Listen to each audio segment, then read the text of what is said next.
We're here today in the library at the Institution of Mechanical Engineers, and this is Dr. Colin Brown, who is the Chief Executive for IMechE, who is leaving us next summer.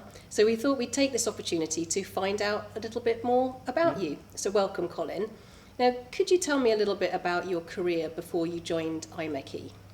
Well, I like to think that I'm a pretty typical engineer, somebody who was born to be an engineer. Here in the IMechE we did some work where I'm called a STEM devotee.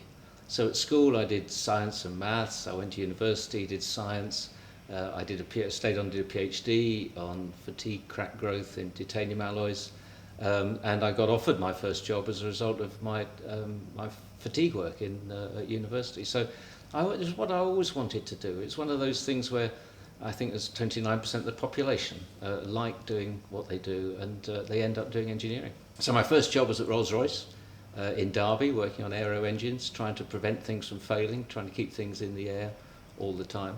And it was one of the revelations that I never really realised, was that engines are made to fail, because if they weren't made to fail, they'd be too heavy to get off the ground. And I just love that, the way that engineering improves life and helps us do things. And I worked for BP for a while after that. BP then made me redundant, which was an interesting phase. I then worked in Canada for 5 years, came back, spent a year in Malaysia, did some work for the Welding Institute in Cambridge, and I came here in 2005.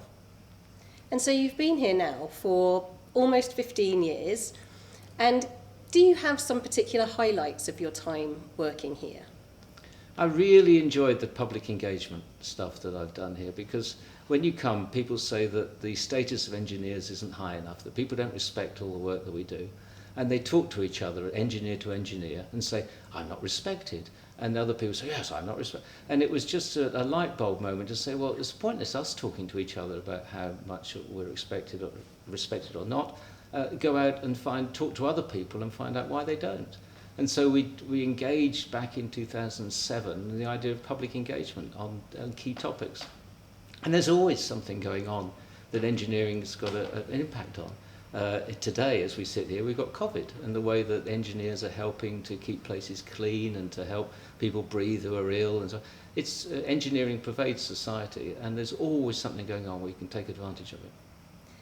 And so the institution itself has been through quite a significant change recently, and we know that in the outside world there are a lot of changes that are going on. So do you have any particular hopes that you would like to share with the members about how you see IMechE in the future?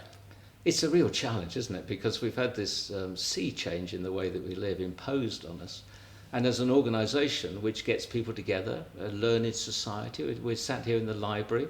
Below us is the lecture theatre. Both of them are intended for people to come in and work with each other, converse, discuss ideas. And I think what we've got to do now in this new digital age where we can't get close to each other and we've got to do everything on Teams or Zoom, is to work out exactly what is the real raison d'etre of an organisation that was intended to have people to meet to chat about things, and now they're having to do everything virtually. And so I think there's a real opportunity for the institution to say the unique thing about what we do is our membership. And just really focusing on the fact we know these people, they know us, and we work together. It's so much better than just putting something on Google and getting the data out, getting real experience from the people who are members of our organisation. And so for anybody who is coming into the institution, it's going to be a real challenge. You take on this new place, these new ideas, and you have to deal with a whole range of different members. So finally, Colin, have you got any top tips for the next chief executive? I'm jealous, really. I'd love to stay on where I'm not so old. You're in the situation where you've got a workforce of about 100,000 people, and there are very few folk coming in who can say, I've got that size of workforce. And it's a huge opportunity to how do you motivate them? Most of them don't want to be paid. I mean, isn't that fantastic as well? So you're in a marvellous opportunity where you've got willing people doing very important work for the way that engineering benefits society.